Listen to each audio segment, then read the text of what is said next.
বৈদিক ধর্মাদর্শ।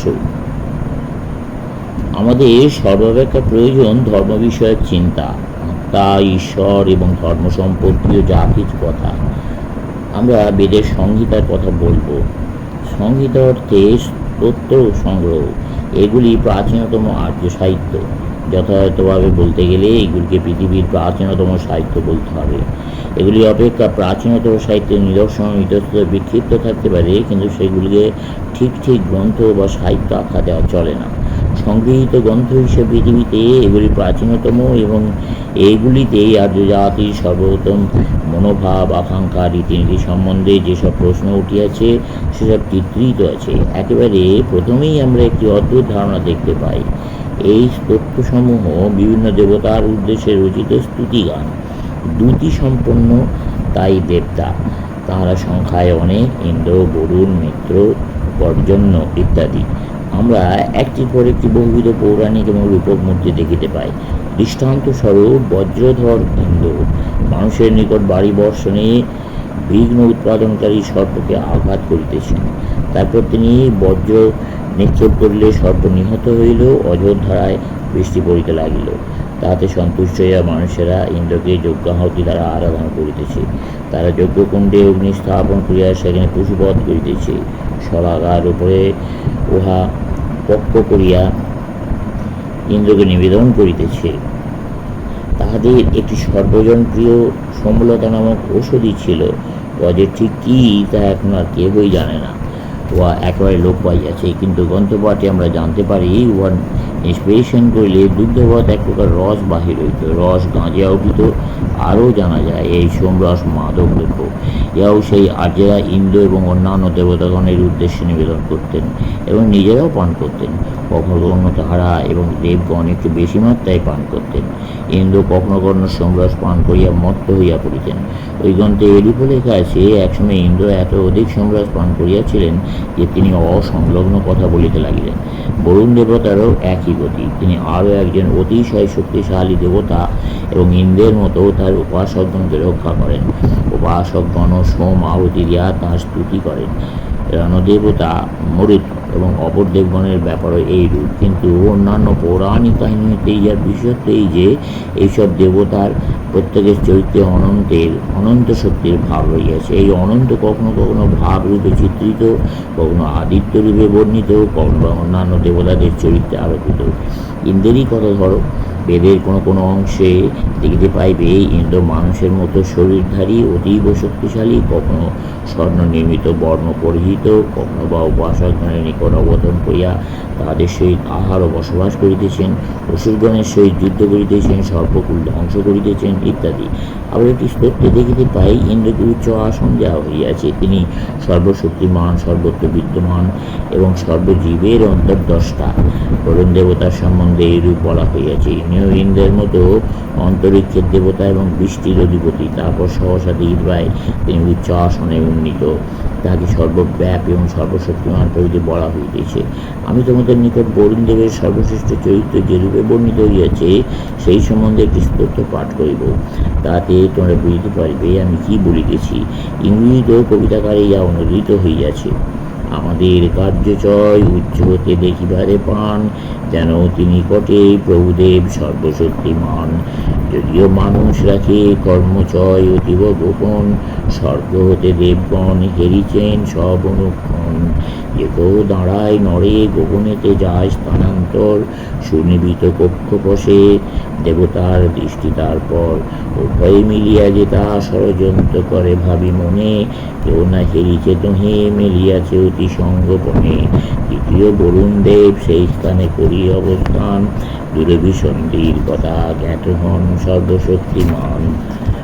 এই যে রয়েছে বিশ্ব অধিপতি তিনি গো ইহার, ওই যে হেরিছে নব সুবিশাল সীমাহীন তাঁর। রাজিছে তাহারই মাঝে অন্তহীন দুটি পারাবার, তবু ক্ষুদ্র জলাশয় রচেছেন আগার তাহার বাঞ্ছা যার আছে মনে উঠিবারে উচ্চ গগনেতে বরুণের হস্তে তার অব্যাহতি নাই কোনো মতে নভতে অবতরী চরগণ তার নিরন্তর করিছে ভ্রমণ অতি দ্রুত সারা পৃথিবীর পর দূরতম স্থানে লক্ষ্য তারা করিছে সতত পরীক্ষা কুশল নেত্র বিস্ফারিত করি শত শত। অন্যান্য দেবতা সম্বন্ধেও এরূপ অসংখ্য দৃষ্টান্ত প্রদর্শিত হইতে পারে। তাহারা একের পর এক সেই একই অবস্থা লাভ করেন।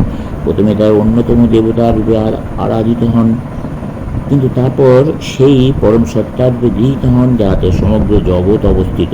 তিনি প্রত্যেকের অন্তর্যামী ও বিশ্ব ব্রহ্মাণ্ডের শাসনকর্তা। বরুণদেব সম্বন্ধেও কিন্তু আরেকটি ধারণা আছে। উহা অঙ্কুর মাত্র দেখা গিয়াছিল, কিন্তু আর্যগণ শীঘ্রই উহা দমন করিয়াছিলেন। উহা ভীতির ধারণা। অন্য এক স্তরে দেখা যায় তাহারা ভীত, তাহারা পাপ করিয়া বরুণের নিকট ক্ষমা প্রার্থী। সেই ধারণাগুলি ভারতভূমিতে বাড়তে দেওয়া হয় নাই, এর কারণ পরে বুঝতে পারিবে। কিন্তু উহার বীজগুলি নষ্ট হয় নাই, অঙ্কুরিত হইবার চেষ্টা করিতেছিল। উহা ভয় ও পাপের ধারণা। তোমরা সকলেই জানো যে এই ধারণা একেশ্বরবাদ নামে উল্লিখিত মতবাদের অন্তর্ভুক্ত। এই একেশ্বরবাদ একেবারে প্রথম দিকে ভারতে দেখা দিয়েছিল। দেখিতে পাই সংহিতার সর্বত্রই বা প্রথম ও সর্বপ্রাচীন অংশে এই একেশ্বরবাদের প্রভাব। কিন্তু আমরা দেখিতে পাইব আর্যগণের পক্ষে ইহা পর্যাপ্ত হয় না, এবং হিন্দুদের বিশ্বাস আর্যগণ উহাকে অতি প্রাথমিক ধারণা বোধে এক পাশে ঠেলিয়া দেন এবং আরও অগ্রসর হইয়া চিন্তা করিতে থাকেন। অবশ্য বেদ সম্বন্ধে ইউরোপীয়দের সমালোচনা পাঠ করিয়া হিন্দুগণ হাস্য সংগ্রহণ করিতে পারেন না। যাহারা পাশ্চাত্য জাতিরা মাতৃদুগ্ধপানের মতো সগুণ ঈশ্বরবাদকে ঈশ্বরের সর্বোচ্চ ধারণা বলিয়া গ্রহণ করিয়াছেন, তারা যখন দেখিতে পান যে একেশ্বরবাদের ভাবে বেদের সংহিতা ভাগ পূর্ণ, সেই একেশ্বরবাদকে আর্যগণ অপ্রয়োজনীয় এবং দার্শনিক ও চিন্তাশীল ব্যক্তিগণের অযোগ্য বলিয়া পরিত্যাগ করিতে এবং অধিকতর দার্শনিক যুক্তিপূর্ণ অতীন্দ্রিয় ভাব আয়ত্ত করিতে কঠোর আয়াস স্বীকার করিয়াছেন, তখন স্বভাবতই তাহারা ভারতীয় প্রাচীন দার্শনিকগণের ভাব অনুযায়ী চিন্তা করিতে সাহস করেন না। যদিও ঈশ্বরের বর্ণনাকালে আর্যগণ বলিয়াছেন সমুদয় জগৎ তাঁহাতেই আশ্রিত এবং তুমি সকল হৃদয়ের পালনকর্তা, তথাপি একেশ্বরবাদ তাহাদের নিকট অত্যন্ত মানব ভাবাপন্ন বলে মনে হইয়াছিল। হিন্দুরা সর্ববিধ চিন্তাধারায় সাহসী, এত সাহসী যে তাদের চিন্তার এক একটি স্ফুলিঙ্গ পাশ্চাত্যের তথাকথিত সাহসী মনীষীদের ভীতি উৎপাদন করে। হিন্দুদের পক্ষে একটি গৌরব এবং কৃতিত্বের কথা। এই হিন্দু মনীষীগণের সম্বন্ধে অধ্যাপক ম্যাক্স মুলার যথার্থই বলিয়াছেন। তারা এত উচ্চে উঠিয়াছেন যে সেখানে তাহাদেরই ফুসফুস শ্বাস গ্রহণ করিতে পারে, অপর দার্শনিকগণের ফুসফুস সেখানে ফাটিয়া যাইত। এই সাহসী জাতি বরাবর যুক্তি অনুসরণ করিয়া চলিয়াছেন। যুক্তি তাদের কোথায় লইয়া যাইবে, ইহার জন্য কি মূল্য দিতে হইবে, সে কথা আর্য দার্শনিকগণ ভাবেন নাই। ইহার ফলে তাদের অতি প্রিয় কুসংস্কারগুলি চূর্ণ হইয়া যাইতে অথবা সময় তাহাদের সম্বন্ধে কী ভাবিবে বা বলিবে সে বিষয়ে তাহারা দিকপাত করেন নাই, কিন্তু তাহারা যা সত্য এবং যথার্থ বলিয়া বুঝিতে পারিয়াছেন তাই প্রচার করিয়াছেন। প্রাচীন বৈদিক ঋষিগণের বিষয়ে আলোচনা করিবার পূর্বে আমরা প্রথমে একটি অতি আশ্চর্য বৈদিক দৃষ্টান্তের উল্লেখ করিব। এই সকল দেবতা একের পর এক গৃহীত হইয়া সর্বোচ্চ স্থানে প্রতিষ্ঠিত হইয়াছেন। অবশ্যই তাহারা প্রত্যেক অনাদি অখণ্ড সগুণ ঈশ্বর রূপ ধারণ করিয়াছেন। এই অভিনব ব্যাপারটি ব্যাখ্যা প্রয়োজন। অধ্যাপক ম্যাক্স মুলার এইরূপ উপাসনাতে হিন্দু ধর্মের বিশেষত্ব দেখিয়া উহাকে হেনোথিজম বা দেবাদিদেব আখ্যা দিয়াছেন। উহার ব্যাখ্যার জন্য আমাদেরকে বহুদূর যাইতে হইবে না। উহা ঋগ্বেদের মধ্যেই আছে। ওই গ্রন্থে যে স্থলে প্রত্যেক দেবতাকে ওইরূপ সর্বোচ্চ মহিমাময় মণ্ডিত করিয়া উপাসনা করিবার কথা আছে, সেই স্থল হইতে আরেকটু অগ্রসর হইলে আমরা তার অর্থ জানিতে পারি। এখন প্রশ্ন আসে, হিন্দু পুরাণসমূহ অন্যান্য ধর্মের পৌরাণিক এবং আখ্যায়িকাগুলি হইতে এত পৃথক, এত বিশিষ্ট কিরূপে হইল? ব্যাবিলনীয় বা গ্রিক পুরাণে দেখিতে পাওয়া যায় দেবতা বিশেষকে উন্নীত করিবার প্রয়াস করা হইতেছে। পরে তিনি উচ্চ আসন লাভ করিয়া সেখানে চির প্রতিষ্ঠিত হইলে অন্যান্য দেবতার হতশ্রী হইয়াছেন। সকল মোলেকের মধ্যে যেহোবা শ্রেষ্ঠ হইলেন। অন্যান্য মোলকগণ চিরতরে বিস্মিত বিলীন হইলেন। তিনি দেবাদিদেব ঈশ্বর হইলেন। গ্রীক দেবতার সম্বন্ধে এইরূপ বলা যাইতে পারে, জিউস অগ্রবর্তী হইলেন, উচ্চ উচ্চ পদবী প্রাপ্ত হইলেন, সমগ্র জগতের প্রভু হইলেন এবং অন্যান্য দেবগণ অতি ক্ষুদ্র দেবদূত রূপে পরিণত হইলেন। পরবর্তীকালেও এই ঘটনার পুনরাবৃত্তি দেখা যায়। বৌদ্ধ ও জৈনগণ তাদের একজন ধর্মপ্রচারককে ঈশ্বররূপে আরাধনা করলেন এবং অন্যান্য দেবগণকে তাদের অধীন করিয়া দিলেন। ইহাই সর্বত্র অনুষ্ঠিত পদ্ধতি, কিন্তু এই বিষয়ে হিন্দু ধর্মের বিশেষত্ব ও ব্যতিক্রম দেখিতে পাই।